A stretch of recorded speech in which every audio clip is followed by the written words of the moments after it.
Well, good morning, everyone, and welcome to the start of our summer sermon series, where, as Sally said, we're going to be hearing from 6 different members of this church about 6 different stories of faith. And it's a pleasure for me to be able to start this series here today.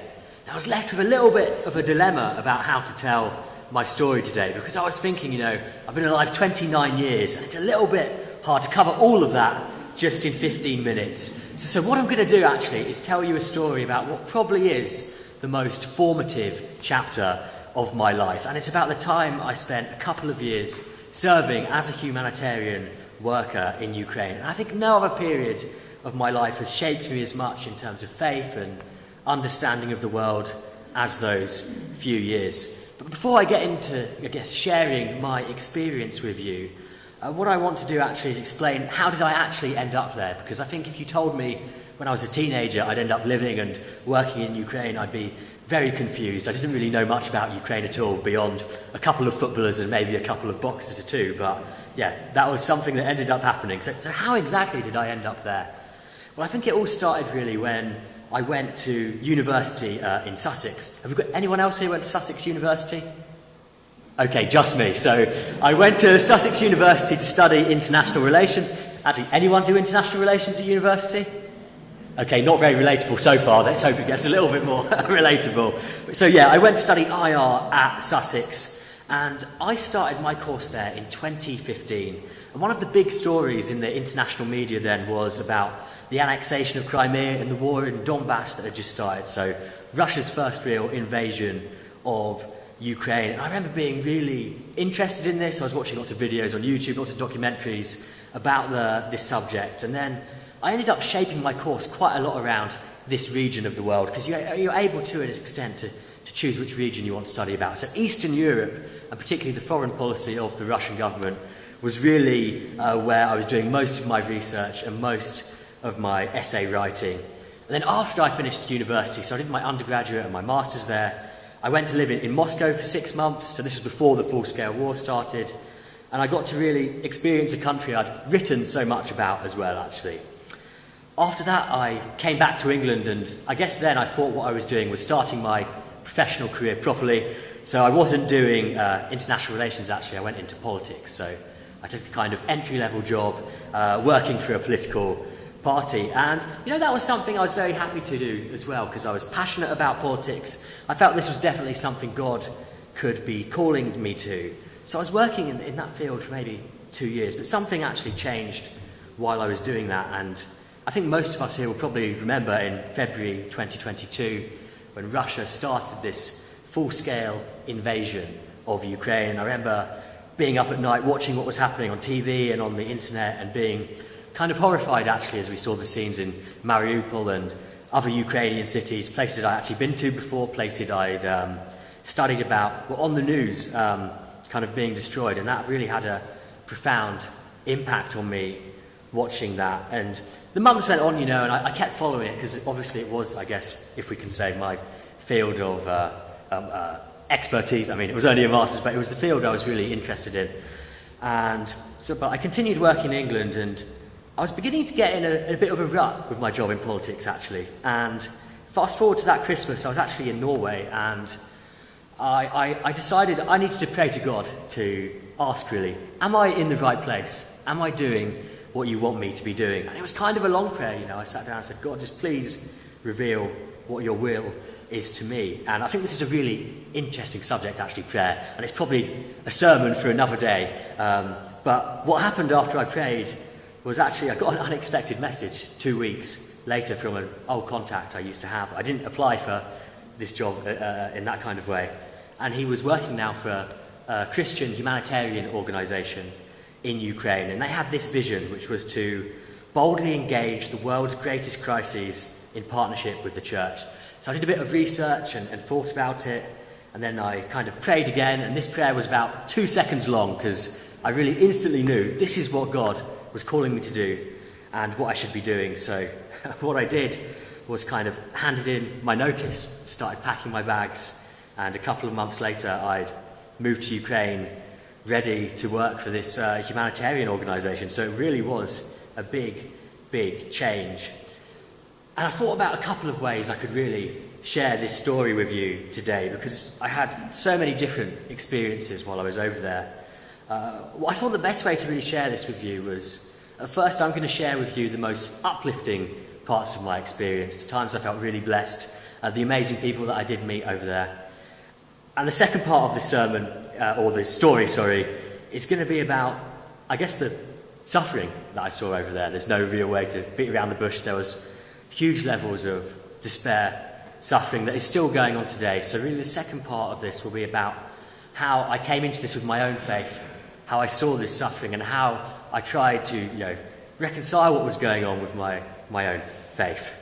So, to start with the blessings, I said I was packing my bags up, moving to the other side of the continent, to a small kind of city where I didn't really know anyone who was there, and I moved to a new church, so Zick, if you can. And it was a really nice church. I, of course, was the only English person there, but it made me appreciate, as a Christian, just how easy it is to have that kind of community and fellowship. You can move to most parts of the world and instantly become a part of a community. So after a couple of weeks, I already had friends I could pray with, eat with, drink with, and they welcomed me so massively. I think too, I'd go on a couple of international trips too, to Ethiopia and some other places, and I'd get to worship with people from all around the world who shared that same faith in Jesus, and that was a profoundly moving and wonderful, wonderful experience. The second blessing, and I really have to say this, otherwise she'll be very upset, was meeting my wonderful wife Zirka through church in Ukraine too. And we can see here a picture of her family. So there's 4 sisters she had, and they're her half parents too. And actually we're going to Ukraine next week to celebrate her fourth sister's wedding, which is going to be a wonderful joy and a wonderful blessing. I'm just going to tell a little story. Some of you may have heard it before, but people have asked me before, what was it like dating, while a war was going on? You're in a country where a war's going on. A lot of the things are the same, you do this like dating process, going to meals, that kind of thing, but it's impossible to escape the war if you're there, basically, I would say, and this story kind of illustrates it. So it's probably only the second or third time I had visited Zirka's family, so I didn't really know them that well yet. They're all very friendly, all very nice. But it was the first time, I dated a Ukrainian girl, so I didn't know about what customs or traditions they had over there. So I'd just come back from a work trip in the east where it was a little bit more, I guess, dangerous over there. You're closer to the front. And I was coming for Christmas again, and I just wanted to kind of have a bit of time to relax, and I was looking forward to that, because it is a bit safer where Zirka lives. Well, anyway, I was sleeping in the spare room, and it was about 3 a.m. in the morning, and I'm kind of asleep, and then all of a sudden I hear the door open, and I'm a bit confused, what's going on, and I see Zirka's dad standing there, and I didn't know if this was some kind of Ukrainian thing where you threaten the son of the man who is dating your daughter. I had no idea what was going on at all. Of course, actually, Zirka's dad, very nice man, he would never do something like that, but at that time I didn't really understand. What he was actually telling me was there was attack on the city right now, and it was probably best as a family we go down to the shelter, and that is actually where that picture is taken from. So that was one of the first times I met Zirka's family. We ended up in that shelter, and we could hear what was happening outside, the kind of explosions, and we sat there in safety. But it just really went to show that war does touch the aspect of life in Ukraine, wherever you are, really. Of course, it's worse in the east, but even in the west, there's still those worries, and things still do happen. And the final blessing and wonderful thing I want to talk about that I saw when I was out there was the churches that we were working with. So the values of the organisation I was working for was that it was our job really to support the church. It wasn't to replace the church. So we wanted to build capacity of them, we wanted to help them financially if they needed that, but the real mission was to help the church do the mission that they were already doing. So I met just some wonderful, selfless people who were working, gone to these communities where there was the most need, and they were there to provide support, whether that was material or psychological. So we did a lot of kinds of different projects. Our organisation at that time, we were focusing a lot on mental health, so it was helping people with trauma, maybe those who'd lost loved ones during the war, also particularly with young people, because you had an entire generation who couldn't go to school during coronavirus. And then the war started, so if you're living in the east where it's not safe enough to go to school, we had kids who'd been outside of the school system for years, basically. And what we tried to do was organise camps where they could come away, they could learn, they could have those kind of ordinary childhood memories you'd expect, to meet other people. And so, we had a wide range of different projects. And I think for me, I know the news often likes to highlight the bad in all things, and often the church does get bad press for some things. But really, when I was there, I saw the church at its best, being the hands and feet of God's kingdom and just helping the most vulnerable. And that was really, really wonderful to see.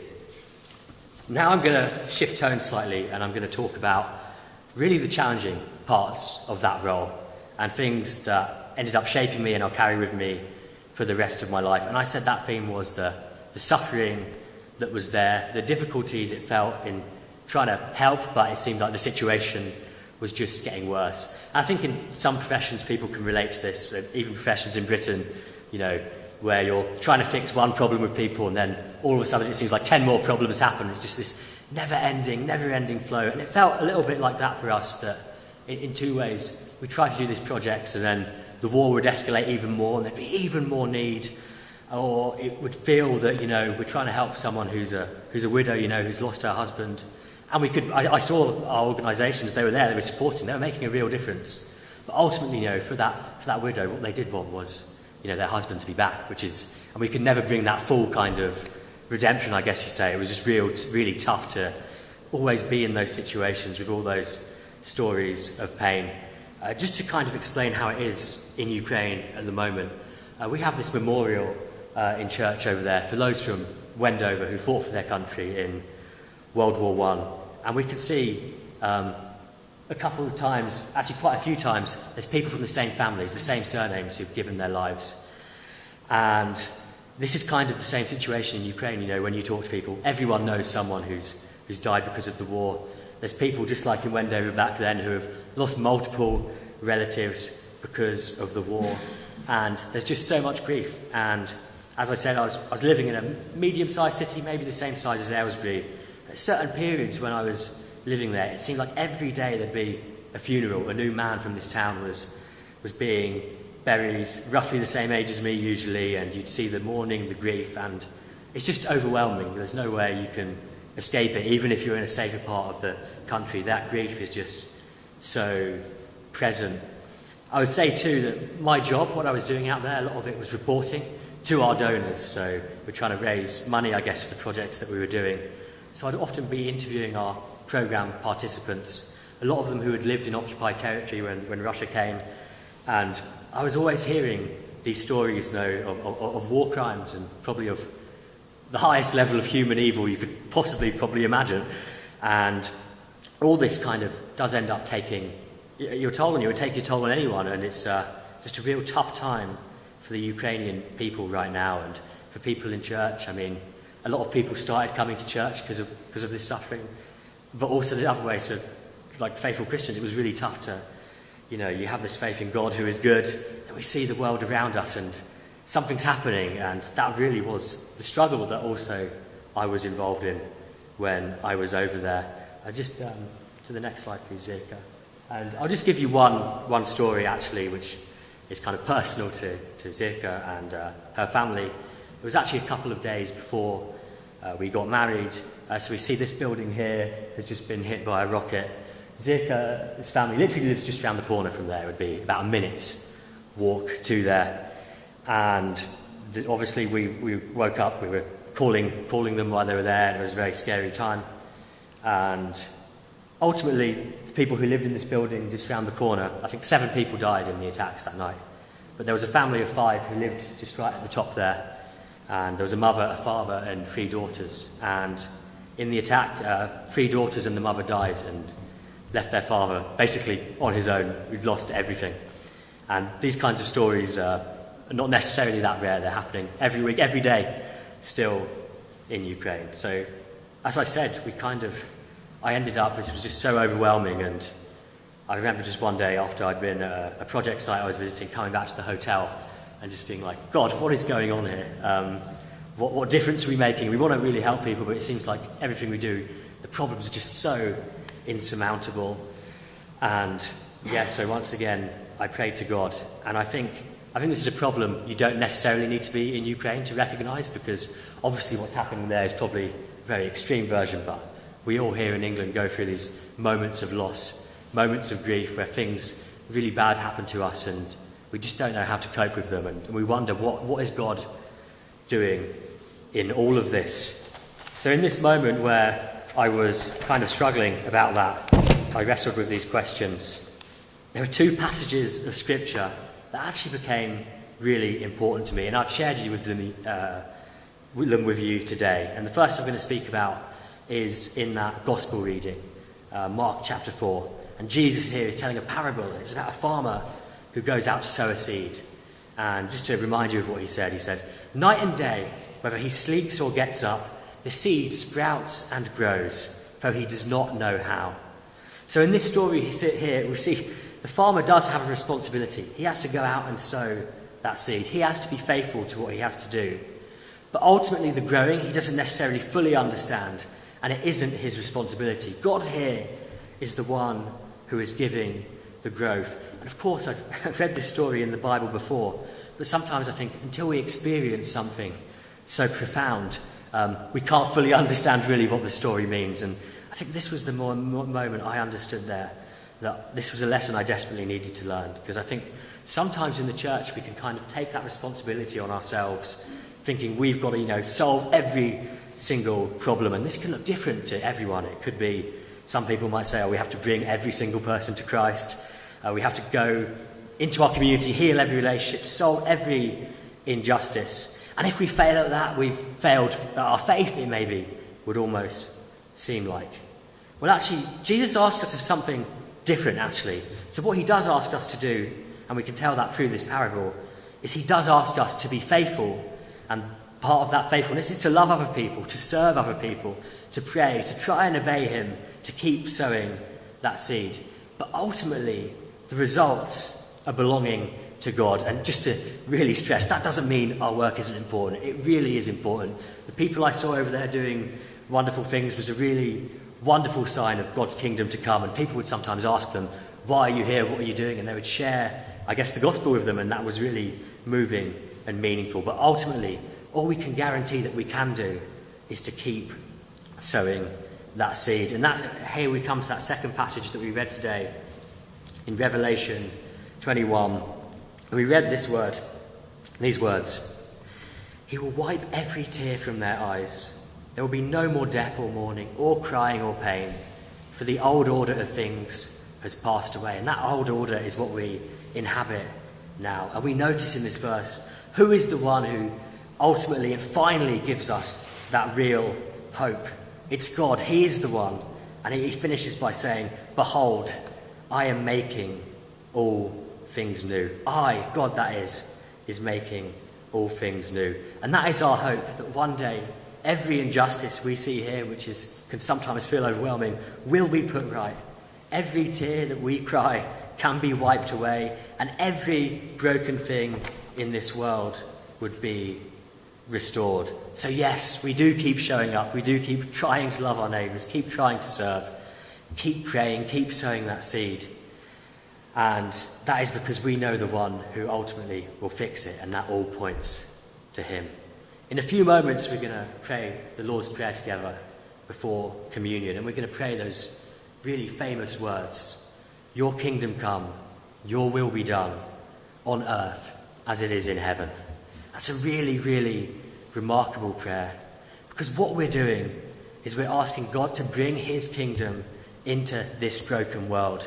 And as we pray, we're also offering ourselves to be a part of that work. But ultimately, the responsibility ultimately doesn't fall on our shoulders, because God is the one who ultimately has started this work, and we're going to join in, but he's the one who's going to finish it. Because at the end of the day, the hope of not just Ukraine, but of all countries and of all of us, rests in what Jesus Christ accomplished on that cross, and it rests in the God who promises, "Behold, I am making all things new." Amen. Jack, thank you. We've heard bits of story, but that was very profound, and I know taken a lot to do that. But really, thank you, and Circa, for being alongside him, and all the experience that you hold with you. So we continue to pray for you both. This afternoon is afternoon teas. They'll be able to be outside from 2:30 to 4:30. And Natalie, she's got a friend called Maisie who's came and helped us do the wedding dress exhibition, a wedding fair rather. And she's also a singer, so she's going to be singing outside while afternoon teas are going on. So do come along and enjoy that.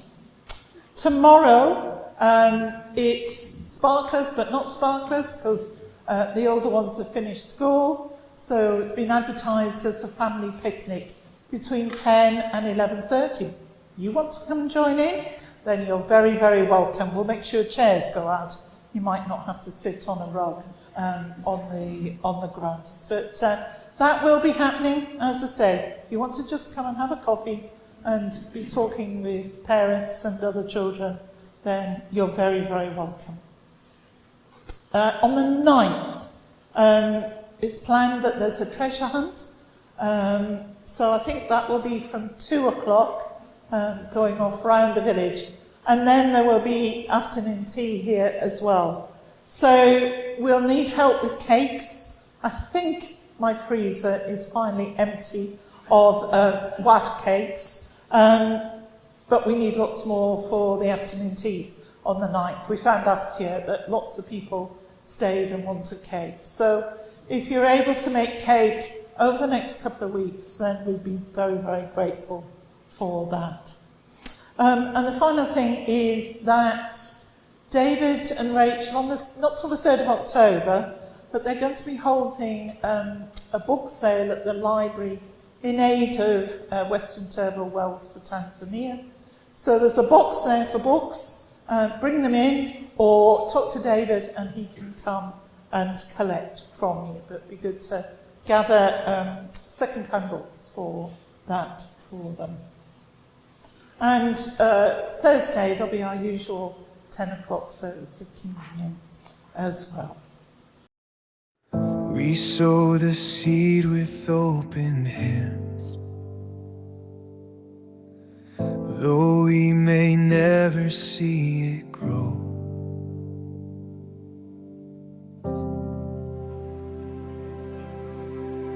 We stand beside the broken-hearted and trust the love we cannot know. Through every tear, through every night, your kingdom comes in deeds of grace. We keep on loving, keep on serving,